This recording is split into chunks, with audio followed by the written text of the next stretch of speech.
I just want to say, first of all, congratulations. It's a big win against, obviously, defending Champions League winners as well, and finally turning around the form. A very difficult period for Arsenal, but 4-2 the scoreline, and the goal scored by your team as well here today. How much do you need this win? Yeah, we've been through a couple of difficult weeks, and obviously when the expectations raise and you cannot really win football matches, you question everything. You question yourself, we question the quality of the team, the decisions that we all make. So we have to stay calm. We got criticised, rightly so, because this club demands to win every game. But it's worth, because of the players that I'm lucky to have and the group that I'm lucky to have. And today they completely deserve it, the same as our people. No, so for me, like, was you happy with the setup at the start? Because did you change it? It looked like a back five at the start, and then it went to kind of a four. Well, I wasn't quite sure what was going on. There is a lot of things they can do, so we have to get a team out there that was flexible and could adapt to everything that they could do. Yeah. And they've been changing formation, and we were changing formations at the same time. So tactically it was very demanding to understand what they needed to do for the players, but I think that they done really well. Mikel, I was watching you closely on the sideline. You're kicking every ball. You're squeezing. He's on the pitch still. You're pointing. What do you think this does now to the team to sort of energise them towards it? We know there's lots of twists and turns, lots of games, but this is really, for me, it feels like it boosts Arsenal's confidence now going forward. He gives us belief. He gives us a lot of energy to go into the next match. We are right there. That's the game that we had in hand. We talked about this before the match. And we have to take the initiative and we have to make it count, because we haven't done it in recent matches. And at the biggest stage, you have to turn up. If you want to play in Champions League, you have to be able to come here and win football matches when you're under pressure. So I'm really happy for the boys. Rarely for me, I normally sit up in the stands, and I was right next to you, right behind. Nketiah's performance today, I thought, was absolutely first class. The way he was receiving the ball, his movement, and he was like a predator, cashing in on the mistakes made by. You must have been really pleased with him. I'm really pleased, but and I'm not surprised. And I said that I haven't been fair with him. Probably is the player that I haven't been fair with all season because of his behavior, how he prepares, even with his contractual situation, and because the ability that he has and what he shows every day in training. So I'm absolutely delighted for him that he had such a day today. 4 goals from the academy tonight. Yeah, that's what I was about to mention.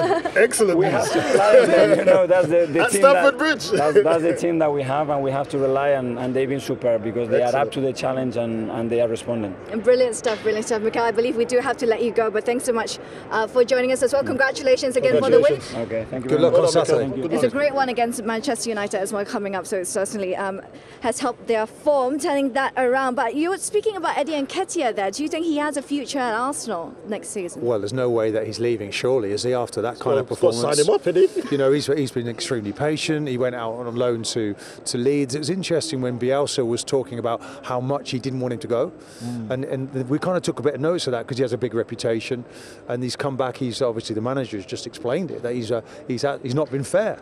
And that's very honest. And then look at his performance tonight when he got his chance. Boy, did he take it! And in a very big arena here, because Stamford Bridge is a game that, you know, is Chelsea. He would have dreamt of doing this.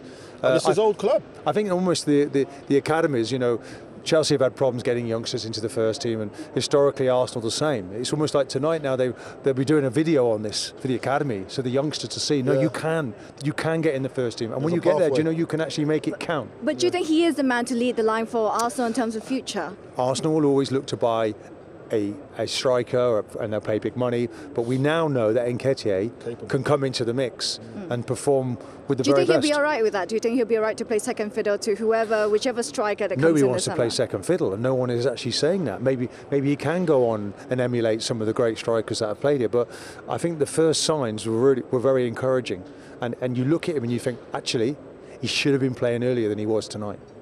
No, like for me, I've been in that position, being at a big club, and having to make sure that you deliver every time you're called upon. And a game of this magnitude as well, this is not a small game. This is a big game, and he's come in. His first 2-3 touches, we were saying on the sideline that it was bang on.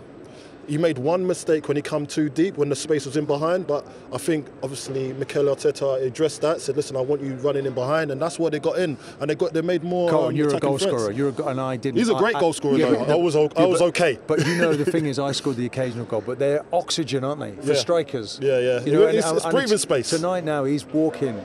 Isn't he? He's walking on air now, right now, isn't he? He's absolutely buzzing. Look, he was at the academy at Chelsea, so he understands what it means to some of the boys. You're trying to rob him now. He's at our academy earlier. He done a little stint with you guys, but he was developed at Chelsea. I've got to say that, yeah.